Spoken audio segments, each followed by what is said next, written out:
Welcome back to Game 3 where Cloud9 and Gambit are tied up at 1-1. You can see them there huddling after tough loss, you have to think. Probably coming into the series expecting the sweep, but our analysts' brains hold true.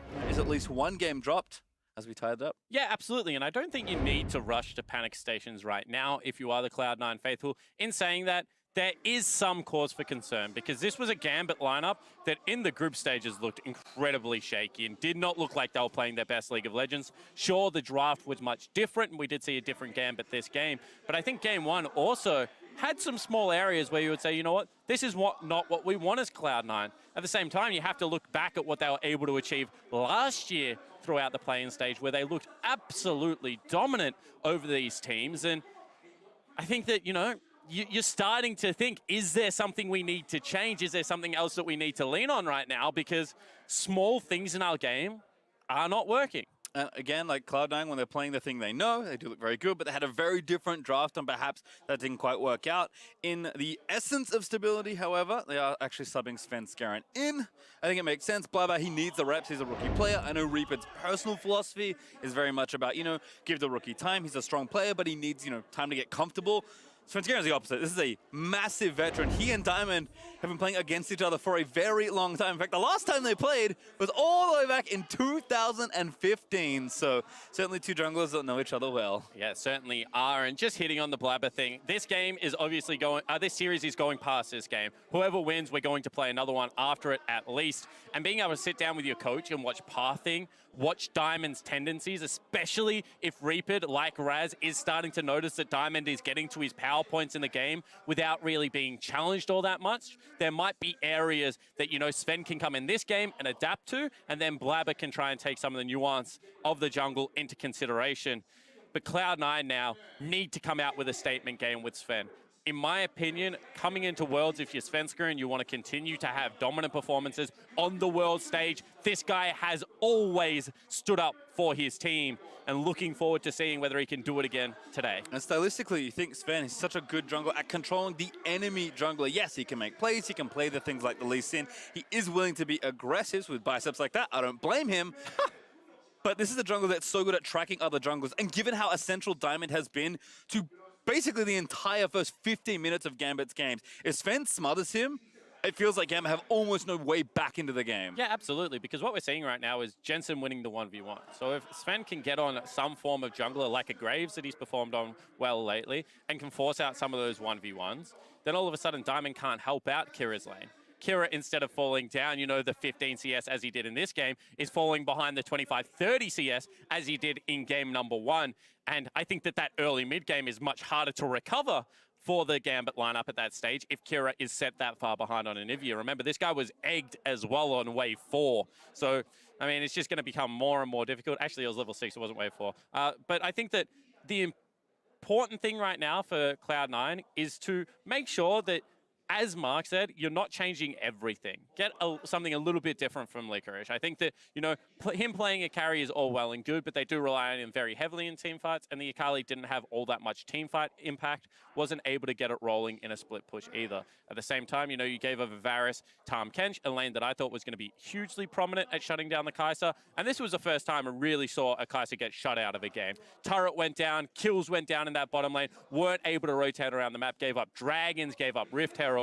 Really think that, you know, you have to be able to respect Lodik and Ezreal enough that if you're going back to the Kai'Sa, you can't give over both sides of that 2v2. And agree that I think for Gambit, the thing that has been going well is where we expected. In bot side, Lodik has been looking good. And while I do think that Gambit, when they're playing the way they want to play, do have good moments, it's certainly not been a smooth ride to get there.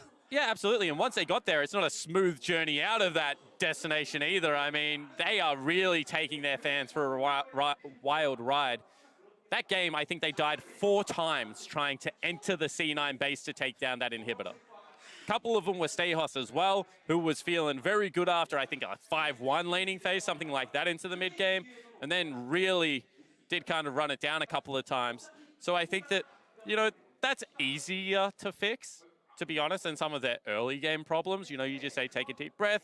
You make sure that you're communicating a little bit more of what the next objective, what the next play is, and make sure that you're not just focusing on, you know, see hero, kill hero, as was the old Moscow 5 mantra in the day.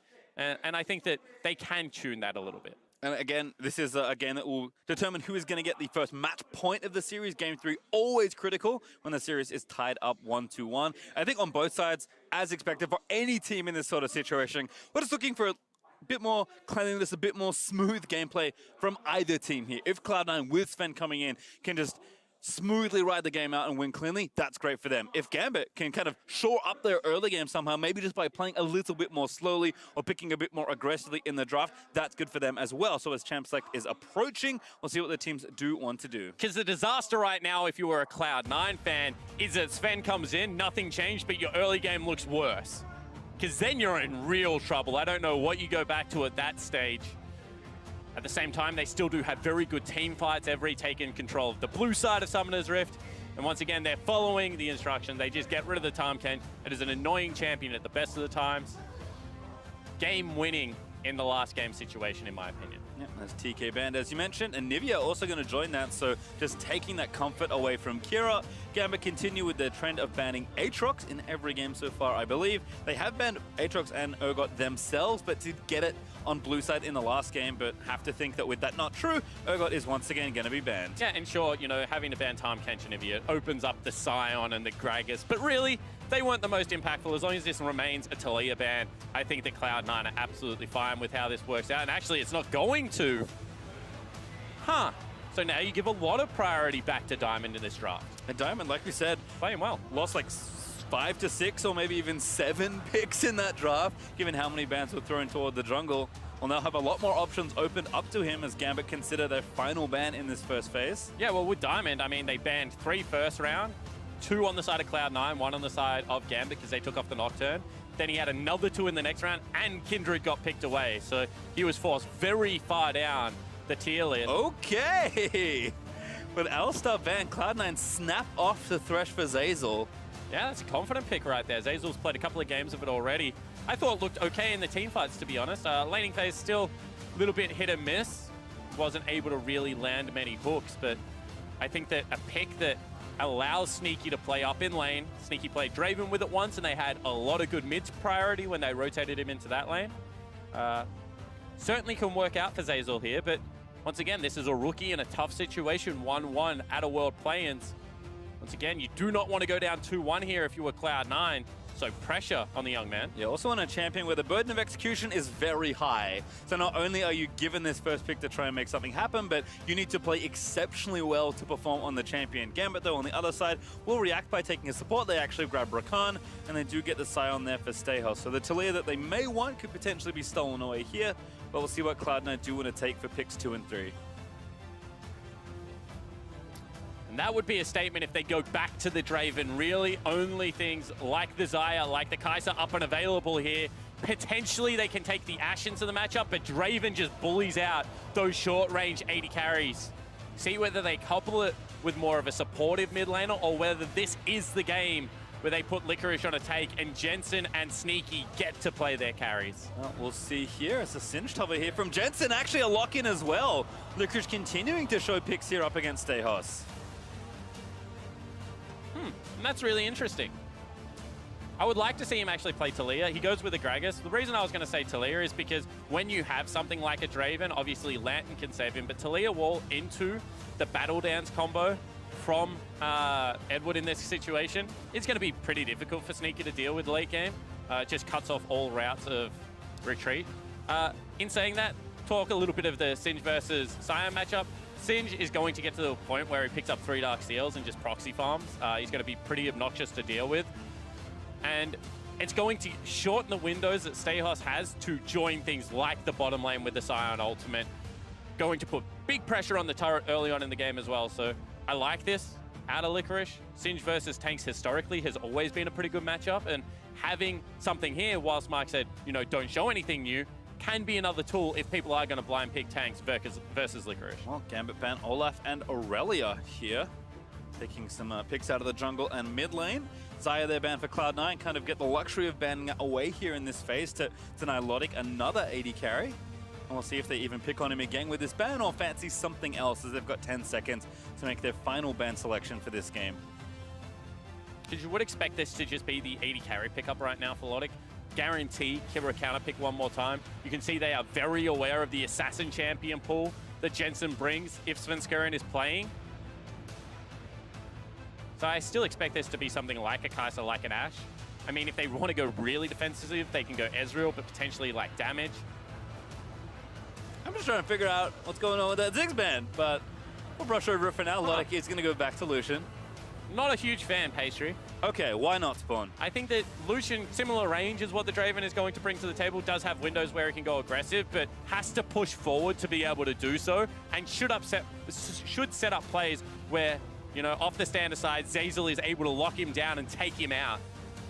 Also think in the team fight, going to have a very difficult job of dealing with the Singe. Singe's just going to run at him, and he's not going to have anywhere to go. Grounded as a Lucian player is a big pain in the bum. And only a couple of champions bring Grounded to Summoner's Rift, and the fact that, you know, one of them is going to be that Singed is, you know, annoying. Well, we'll see what Cloud9 finish off their draft with, but I did a little bit of quick homework there on the Ziggs. Respect to Cloud9 for doing their research. 4 plays and 4 wins for Kira on the year with that pick, so clearly something they've seen already. Cloud9, though, finish off with 2 globals, one from the jungle in Sven's Taliyah, and Ryze there for Jensen once more for the very safe blind pick mid. Yeah, and whilst it's only 1.5 seconds at its empowered max, that is still going to be a pretty free gank for Sven in the mid lane.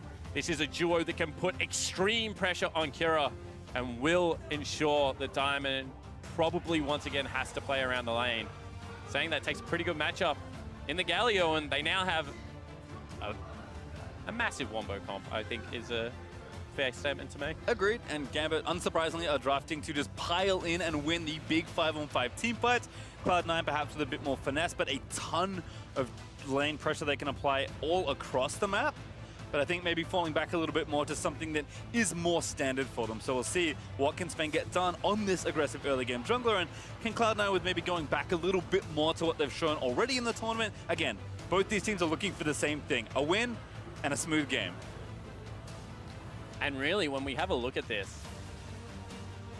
both of the teams are only going to get a couple of mistakes. Because when you play 1-3-1, you know, Ryze as well as Singe want to push out side lanes before collapsing mid or taking down turrets. Versus team fight, if the 1-3-1 gets ahead, you just answer side waves the whole time. And you never get to group up, you never get to use that wombo combo. If you do and you miss execute, you lose so much on the map and you just continue to fall behind. At the same time, if you're the 1-3-1 comp versus the team fighting composition, and someone dies and they're able to force it down mid lane, they're able to take turrets, your comp isn't structured to deal with these big team fights, you know, maybe Sneaky gets caught out, then this becomes impossible to defend objectives for Cloud9. So both of these teams going to really try and dictate the way they want to play, enforce their will on the game. And I think so far we've seen is that when Gambit have the, you know, initiative to be able to make their proactive play, they're going to throw it. It's just about whether it lands.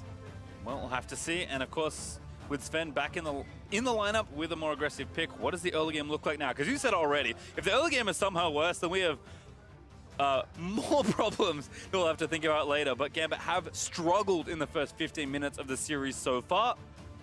And you can't have another bad early game if you're Kira. I mean, whilst he technically can, this time he around... absolutely can. Yeah, this time around he is going up against a Ryze Taliyah. And if you fall behind as a Galio in this situation, they are just going to continue to pick on you. We'll see if Kira can weather what could be quite the storm. Something that a lot of people were talking about when Sven first moved to Cloud9 was how potent the duo could be. Jensen has been a much more supportive player this time around, especially with Blabber by his side, being a very aggressive style jungler. But we'll see if the style changes here for Cloud9 with Sven in the lineup once more. Interesting to see that the itemization changes out of Jensen this time around, goes towards the Sapphire Crystal, not willing to go with kind of the war of attrition of that corrupting potion and try and force the Galio out. It is going to be an Aftershock Galio, so he is going to be relatively tanky in this earlier stage of the game. So I can respect the choice. Edward also might be looking for a ward here. Does have one ready, so see if he pops it over the back of the Drake pit, does do so. Can't see the start though, and Sven will be starting on the red buff here with some help from Sneaky and Zeyzal. But Gambit will get that information very soon as they path over the ward. And the luxury of starting in lane is actually going to be Diamond starting on the Raptor camp. Certainly not as healthy a clear as it used to be on Gragas, but still not a bad thing. His passive Drunken Rage just has such a big deal as well to mitigate the damage that he takes around the jungle. Certainly looking again to the mid lane though. Jensen doing what he can, throwing ease onto Kira. I want to talk about Svenskeren's path right now because he's actually just gone major buff to major buff. Potentially could be looking to invade. Obviously right now Diamond has actually completed the top side of the map clear. So not going to be in any way worried by the path that Jensen has just taken. Sorry, Svenskeren has just taken. And you can see that over Sven. It has been a while, but these two players have been around for a very long time. However, he is 3-8 versus Diamond and Evils, yes, but that was a while ago. I think we were still casting together back then, Spawn. As Sejzal is going to get flipped around by Licorice. Does have the flash, but when is he really going to get a chance to use it? Sven with the red buff applying autos. Oh, actually, nice Q, waits it out, but doesn't matter. That's first blood easy for Svenskeren. Yeah, it certainly is, and as a jungler, watch how Svenskeren played that gank. Just walks in, continually peppers him with the red buff. There is nothing you can do there if you're Sejzal. If you flash, they just flash after you. Keeps the summoner spell, and the repeat gank actually coming through here, Patriot. They really want to put the camp in. And this is the true tragedy of any top lane situation. When you get ganked, you TP back, and you get ganked again. If Sejzal dies here, it'll be disastrous, but looks like he'll hold on to his life this time. Yeah, all they do right there is guarantee that the wave hits turret, there's no freeze. As we mentioned, you know, Sejzal walks up, gets flipped back, that should be okay, but just auto-attacking. Great auto spacing, as Double F would say. Doesn't go into the brush, so throws out the threaded volley. He takes first blood for himself, but as a top laner, as a melee top laner, that is just a frustrating situation to be in because there's no respite from getting away from that red buff slow. TP back for both mid lanes here. TS looking nice and even, but tier already finished for Jensen as Kira invests in some early magic resist. Gonna need it, given how much harass he's expecting to take. As you can see, Jensen happy to throw spells when he can. Diamond, though, clearing right side squad or level 4 with both buffs. Might look for something here in mid lane. Galio is very good on the gank assist. Can also get in behind bottom if he wants to. Rakan down here. Getting in there. Ooh, Flay, not quite enough to get Sneaky out of there. So he gets ignited. He will live, but they do get 2 summoners for their trouble. Yeah, Flash Auto probably would have taken down Sneaky there, however.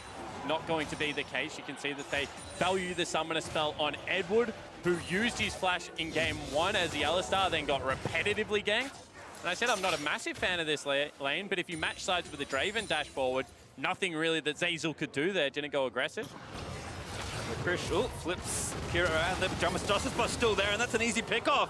Instant flash E from Diamondprox, and he just picks it up. Yeah, it certainly is, and given the fact that they got him immediately, that Diamond was willing to use the summoner spell, they don't really lose anything mid lane either. So heads up play. It's only bad to chase the Singed if you chase him forever. If you get him immediately, that's just a good play coming out. No teleport going to be there. Gives Sejzal another reset top side of the map as well. FLICKR caster creep. Blocks Jensen's incoming Q. Kira counters a taunt. He is out of mana, so it's time to go back home. Jensen looking low as well, but with the tier, should be able to clear out a little bit more. Sneaky has returned with his life in the bot lane, but we're may have to play a little bit more respectfully with no summoners available. Yeah, Kira has this weird habit where he just hits recall in lane and doesn't walk back to the turret. You can see that Jensen walks past the wave, drags it back, kind of stops a recall as well as gets a mini freeze at the same time on your mini map. See where the Lodik continues this pressure in the bottom lane. Both ADs looking pretty feisty with 2 longswords everywhere. Grounded not quite there, but the flip is good from Sejzal. Sven starting to chain gank the top side of the map. Does have his flash, but it's going to make him use it. W was lined up well. Sejzal finally burns his cooldown. Yeah, and I think I know the message that Reaper gave Svenskeren before he came into this game, and it was gank the heck out of top lane. Nice play from Zeyzal, but still Lodik with a good bit of damage. Edward looking for the knock-up. Little too far forward. He got ignited. That's a kill for Sneaky. And grounded again. Flip over the top, and Sejzal this time with no summoner will fall once again as Licorice able to grab that kill. Pops his ulti as he ding 6 as Sejzal is flipped away by Svenskeren, and the camp is starting to really hurt this top side. Yeah, I mean, that's a luxury hotel at this stage of the game. Hook goes out, doesn't land on Lodik in the bottom lane, but really Svenskeren has spent so much time up top sending postcards to the other areas of the map, but really just punishing Sejzal up here already turret at half health, and we said that this was going to be a tough matchup regardless. Well, I think it's going to be even more difficult now you're this far behind. Yep, Licorice about 15 CS ahead as he backs off. Also Spellbook, which I didn't notice from before, so has an Ignite ready for the next exchange. And once again, as soon as Zeyzal goes aggressive onto Edward, isn't matching sides with Lodik, that means Lodik can dash forward, and they get a nice trade here. However, they can't continue it, and then dashes into turret range one more time. Hate to see it. And then a Singe Classic, the flash flip. And that's one of the easier pickups that Sven will have had as he debuts here in Worlds 2018 for Cloud9. And so far, Sven's early games looks really good pastry time. We mentioned he's clear, you know, a little bit different, but got to top lane, I think, much quicker than what Stejos would have expected him to be able to do. And assured that top lane is winning, because this time around, you know, with the Galio, they have managed to neutralize mid lane. Jensen not generating as big a CS lead as he was in other games. In fact, you know, only 2 at this stage, so credit to Kira, but the rest of the map getting much worse across the board. Yeah, bottom lane has been kind of a battle back and forth, but Edward's mishap does give Sneaky that early BF sword, so have to think that, as expected, but even more so now, Draven Thresh will have the advantage in the 2v2. Jensen just, hanging around. Good flash taunt by Kira into the Justice Punch. Diamond looking for the knockback, but Jensen flashes instantly. Yeah, and I mean, you got to really credit Kira there for getting the Summoner spell out, because this stage of the game, Flash Body Slam, about to become up and available with cast, is probably going to mean a kill. No boots 2 yet picked up for Jensen. At the same time, you know, with how accelerated Svenskeren is, if he gets into this mid lane, also going to be difficult to navigate. However, this is a tanky Galio that they're going up against, who is building magic resistance at this stage of the game. And I think that right now, all Cloud9 need to focus on is protracting this laning phase, making sure that their split pushes are ready to go when it's up and running, and, you know, stack up Sneaky's Adoration stacks, because Draven's quite a good pick to play against Gambit when you think about it. They will give you kills, they will go for over-aggressive plays, and really Sneaky has punished that already to the tune of a kill. Will only get worse as that stacks up throughout the game. Bot side 2v2 going to start off. Sneaky, though, taking damage from Lodik. I think Zeyzal should stop hooking the support.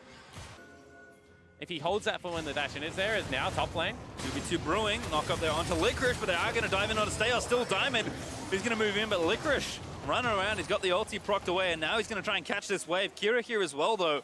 Going to be a quick 3v2 for Gambit in just a second. Massive miscommunication coming out. Oh yeah, they're actually going topside, but Sven just gets out of there. He's forced to flash, but that means Licorice can walk out very easily. Yeah, Stejos looked like he wanted to go in, hesitated. Kira left, tried to chase a Singed. All of a sudden, they lost everywhere, not able to get anything with the first 2 ultimates out of the Sion and the Galio. And meanwhile, mid lane, Jensen's just sitting there auto-attacking a turret. He hasn't even tried to rotate up throughout it. So Gambit one more time, hesitating on the play and get punished. Gonna force Kira's TP as well.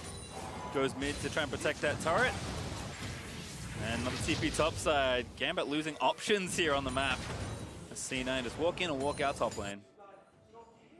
Now really all they have is bottom lane. Every ultimate used elsewhere. Sven is also tracking down there, has the weave as well, but Diamond first to the punch. If they are able to get the ultimate out of Edward onto Zeyzal, they can make this work. And Cloud9 have to know, though, that they've already tried it twice in the other sections. Have to think they're coming now. Diamond, though, being patient, going to wait in the brush that there is no vision for right now for Cloud9. Lodik again, now they know Edward looking for the play, but he doesn't quite grab it. Gets a flash out, that's very nicely done, but he went so early that he didn't wait for that. I actually think he could have probably just run towards Sneaky with the increased movement speed, nearly guaranteed the summoner then battle danced after him, but still got to applaud them for the proactive play. That was the last one left available on the map at that stage. Not able to cash into the maximum, but Draven without flash can be repeat ganked, especially given the fact that both Edward and Diamond still have their flashes available. And we'll need to look for, again, the Gambit bot lane to get something going as Diamond continues to find big involvements for the side. Kira also picking up blue buff, so he's going to walk back around, and despite the fact that Jensen is even in CS, it feels like Kira is losing the wave clear battle. That might be evened up for a little bit now that Kira has blue, but even when Kira leaves the lane, you saw what happened. Forced to burn TP to get back to the lane. if Kira can't get involved in good engages for Gambit, they really struggle in the mid game. And that's what it's going to come down to, Pastry. Right now, Kira, even though he's losing that mid wave battle, he's not getting first access to it. Jensen's pushing him in. If there's ever a fight in this area that he can just ultimate to, obviously he doesn't have to. Oh, what a beautiful combo by Cloud9. And that time it was the correct decision to hook the Rakan. Able to just set him up beautifully for the flick. Jungle item completed. Another stack going over to Sven. Oh, hello. Another one there. Oh, flick didn't quite land. Should have fled the other way perhaps this time. And at least burns a summon now. The Ignite plus the Whirling Death does gift Zeyzal the kill. And beautifully played out of C9. Just everywhere now. Top lane winning massively. They translate that into some mid lane pressure. Attack bottom lane. And now they've cracked the map wide open. Yep, had it wrong all along. Sneaky calculated that ulti as they do pick off the jungler. That's probably going to mean bot tower goes down as well. So C9 will give even more gold to the Draven. Sneaky one last auto, Lantern's there. Oh no, can't click it when you're charmed. Sneaky shutdown, Greed's out for a turret. They were taking the dragon simultaneously. Generally, two objectives at the same time can be a risky idea. That could give over, you know, that advantage that Sneaky was just able to pick up in the form of a turret back to the bottom lane if they continue to push in here. In saying that, Cloud9 making the first move everywhere. Really, the game's being played to their pace. And we said that that was one of the objectives that Gambit probably needed to look for. Jensen in trouble. Combo there by Kira, but he's kind of out of CC. Here's Svenskeren to force them away, but Stejos and Diamond looking for the wraparound. They actually grab Sven with the ulti, but Stejos now cutting around to Sven. Protected under his turret, a TP in for Licorice, who just cancels and continues sieging top lane. And once again, it looked like a miscommunication. Diamond actually just ulted Sven out of the ultimate of Stejos. Saved him a lot of damage there. Stejos was just stuck underneath the turret, couldn't really do anything. That means that Licorice now just gets to take top lane turret for free. And both members of C9 just walk away. And it's been unacceptably messy for Gambit in this early game, which is not what we wanted to see as they look to shore it up. And Cloud9 feeling pretty far in control, up 4,000 gold as Licorice did take the top out of turret. And I just do want to go back to Champions League, because I think if you swap this matchup for Diamond, if he's the person playing the Taliyah, as he's in trouble. Ignite dead. I don't know what he was doing. He died, unfortunately for him, so we may never find out as Edward does get himself away. Zeyzal's box not up quite soon enough, and Edward lives this time. Goes back for the ward, round two, Pastry. Oh. Mind gamed him. Hit in the corner. Still, mid-turret getting sieged, so I'll have to take it. Sven, going in, going too far in. What on earth was that wall? He didn't want to get on the wall, Pastry. He wanted to use it to cut off the wave clear that was coming through the jungle. Instead, he jumps on top of the wall. You know, the old man hands strike again. Where's the young kid Blabber willing to take over the keyboard? I don't know about that, because the only way that happens if you tap the R button too many times is Taliyah. If he's slower on the mechanics, that should be easier to not have that happen. All right. Just press it once and AFK. I'm trying to give him an out, but if you want to just do him like that, that's fine. Hook once again on. Alrighty, that might be a kill to Edward. Pops the quickness. There is Kira with the ulti. Run Sneaky gets knocked up, but still safe enough. And unfortunately for Gambit right now, nothing is just going their way. You know, that is an ultimate burnt from Kira, from Edward, in return for a very nicely timed hook coming out of Zeyzal. They're just trying to fight for vision where they don't have numbers, where they don't have strength, and the experience of Cloud9 is just starting to punish them. This game getting close to the situation where I was talking about, where the 1-3-1 is going to be set up and you just have no one to answer really either side lane at this stage of the game. That's going to be, you know, a lot of AP even built up on Licorice for this stage, and with the Insanity Potion still very tanky. So you're just losing out on multiple fronts without many good ways to come back. I still think if, you know, the game was flipped and it was a little bit more even and Gambit able to force around objectives like this, their composition could have worked out. I don't think it's necessarily all draft, but when you have only a go-forward heavy engage comp like Gambit does, you do not cope well with 1-3-1 pressure. Nope, and the cherry on top will be that Rift Herald, a C9 with already the Ryze and the Singe pushing down the side lanes. They'll have the Rift Herald to bust down mid, and like you said, that pattern in that 1-3-1 can now begin. Yeah, and so the one area I was really critical of Cloud9 split push pressure was the fact that Jensen kept answering waves before he saw people on the map. And we'll see whether that is going to be an issue in today's game, because he got picked a couple of times, I think, in the Dead FM series. Shelly, though, ready to rampage here in the mid lane. Gets distracted by caster creep, but more than enough there as Sneaky delivers the last 2 axes, and Cloud9 do fill the outer ring nice and cleanly. And there's Jensen, his team pushes in a wave, he sees where they are, and now he starts assaulting the minions. And in this game, all he really needs to see is 3 members, because in a 2v1, unless it's probably Lodik and Edward, he will be able to just withstand the initial damage and then run his way to safety. Has got the Merc treads, is a pretty quick rise with that phase rush, so I don't think he's all concerned about, you know, a couple of members. But in saying that, probably does want to play this one nice and safely. I think that an area that they keep saying is that they want to feel like they're in more control of their mid game when they do have an advantage. They want to be able to prove that they can play that well thought out game plan and not make the unforced errors that maybe they've been making through the playing group stages. Now would be as good a time as any to show that. See how it goes here. Mountain Drake up in a minute 20. Not bad when you're trying to push all 3 lanes. And Zeyzal and Sneaky just hanging out in the mid lane, getting the pressure started and stacking it up. Stejos is camping with a 2-level disadvantage in a lane. He gets exhausted by the spellbook Singe, and nice ult. Doesn't get himself flipped, but still forces a cooldown. And he just didn't know where anyone else was on the map. You know, maybe Taliyah is rotating down to that play because they have no vision on the top side of the map, where Svenskeren currently is. And as a Taliyah, this is your job at this stage of the game. So when you play 1-3-1, a lot of junglers start invading pretty heavily into, you know, the forest, but you shouldn't be doing that. You should be hard clearing your camps while your bottom lane is reset, and then sitting near them to stop the hard engage, because he has tools like the Weaver's Wall, like the Flick to disengage the fight.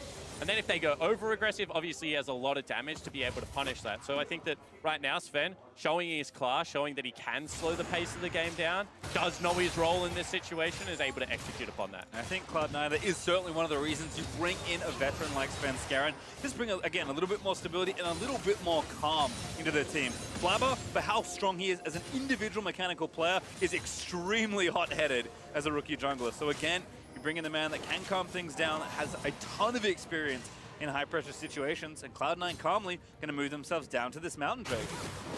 And this is a stage of the game where, you know, you love being sneaky, because all you've done for the last couple of minutes is catch mid lane waves. You're just stacking up that adoration passive.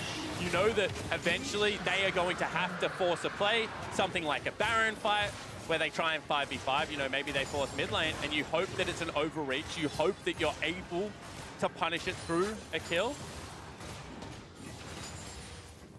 Maybe then you cash in. Maybe it's just the wave clear satisfaction, but I think Ryze in the situation feels pretty good. All you really have to do is look at your minimap and throw spells at the incoming minions. And well, the ideal situation now for C9 is that they play PvE the rest of the game. They go in. Yep, Lantern's there, but the CC chain not quite long enough. Still, though, Lodik is able to find the damage. Yeah, and the difference this time is Sven wasn't there. They had him cleaning out his jungle camps. Jensen had just left to rotate towards the top side of the map, so instead they take the kill. They force with the summoner spells, and they're looking for a turret. Yeah, they also TP in with Gambit very committed to this play. Zeyzal too far forward. That's a rookie error as he does flash his way out to safety. And this time it isn't the ones, but it's the mid lane group that gets caught out, gets caught napping, gets forced upon and gets taken down. They burn the teleport looking for another play, and they also get the summoner spells out of Zeyzal. So Gambit showing that they know that there are only windows for them to play around. Want to take a look at this. You can see right now, Svenskeren has called that he is taking Wolf Camp. They haven't backed away. They get flashed upon, they get blown up. Just an unforced error coming out of the C9 lineup, and a couple more of them, and all of a sudden the team fight comp back online. That Sneaky will come off the respawn and move himself back towards the mid lane. All those adoration stacks, Pace. I know! Yeah, think about them. That was so much gold. Hate to see it. They're still 5,000 gold up. That's a lot of gold as well. I'm still thinking about the stacks. Fans can be so fickle sometimes, you know? 1 minute they love you, the next play you're dead, and half of them are somehow going away. C9 invade the jungle, do get the red buff onto Sven. So again, continuing to apply pressure and get vision, important in any sort of tri-lane pushing situation. See if Cloud9 can clean up some of this, as Stejos has found himself in a spot of bother as Sven. He's going to get the wall. All right, getting flipped around, can't even flash out to maybe the river where it could be safe, and Licorice does most of the work himself, but Sven, nice assist. Hooks on. Hook off. the new Karate Kid. However, at the same time, I mean, that's a really nice game coming out of Sven. They had rotated all their pressure up. You could see that Sejos thought he was safe to push that wave down, but with the Ryze, with this burning face, with the Leandry's Torment, Licorice just does so much damage already that if any kind of, CC is applied, a little bit more damage comes. That's an easy kill to pick up, even though that this is the Abyssal Mask into, more magic resistance from that Stone Plate going to come out eventually. And Stejos has just had a horrible game 3. He's been picked on from start to finish.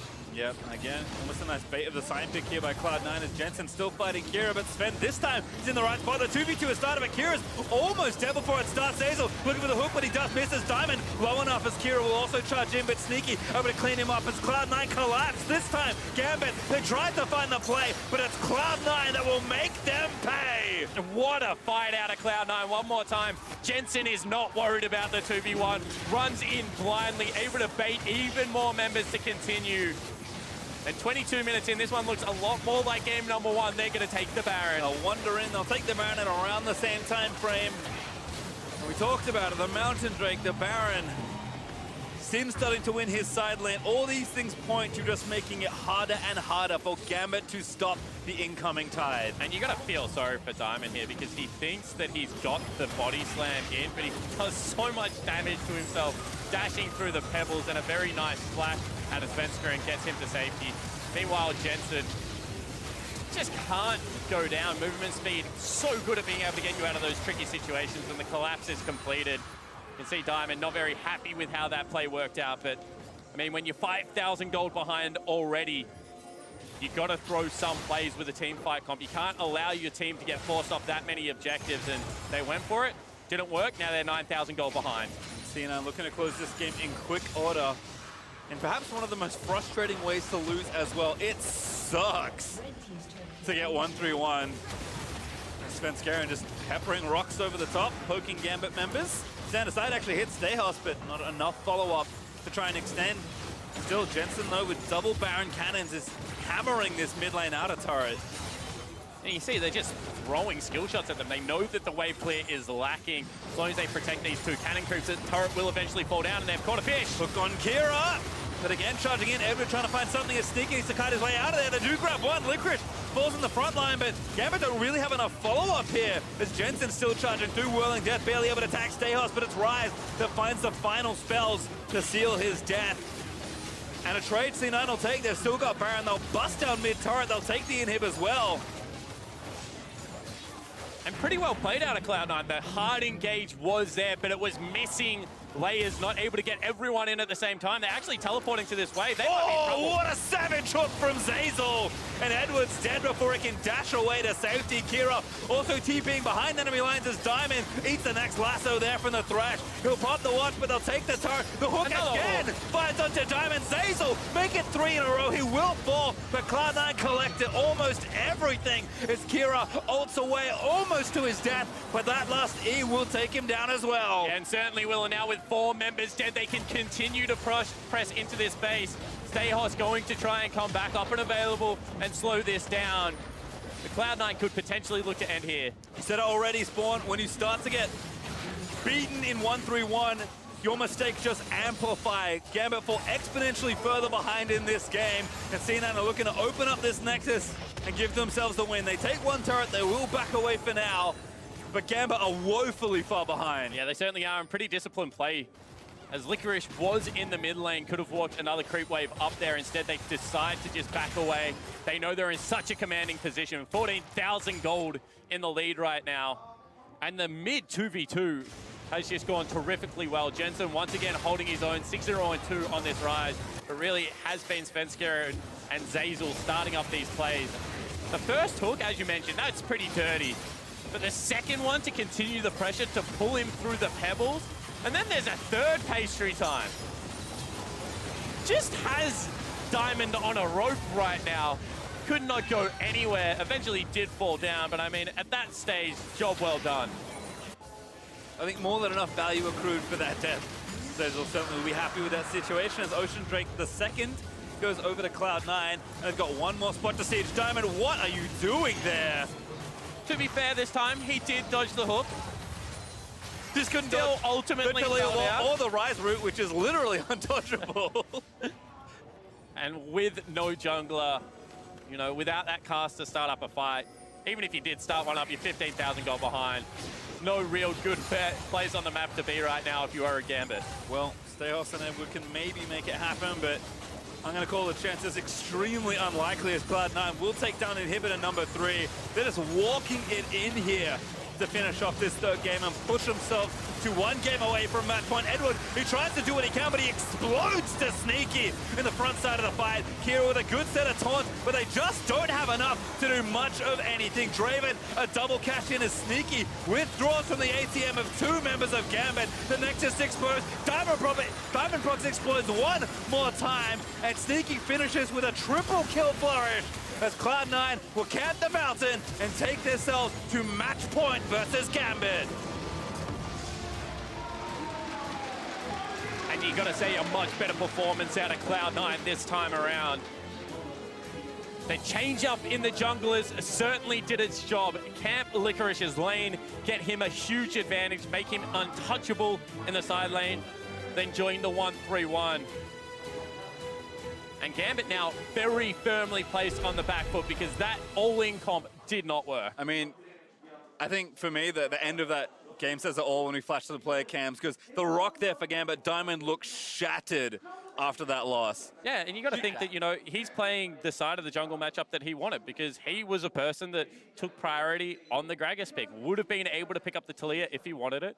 Wasn't his decision in this game, and you have to say that Svenskeren really, with some creative early game pathing, you know, 2-buff the top lane is not something you see all that often in comp play anymore, made him pay for that. Certainly Sven looking good and helping Licorice out in the lane where they knew they could get a lot of work done. And I think for that, Svenskeren doing what I think we wanted to see. Playing stable and just giving the Cloud9 a much smoother ride through that game. Yeah, absolutely. The other player that you have to highlight for their stability was Jensen in the mid lane. I think ended up without dying in that performance and also just had much better control. Didn't overextend for his pushes, was able to have impact in the team fights. And when you're in that situation where you just, you know, no good answers left and you're against a Ryze that is that accelerated, it becomes very difficult to play around. Well, we will have to touch back on Svenskeren again because he is our MasterCard player of the game for this one.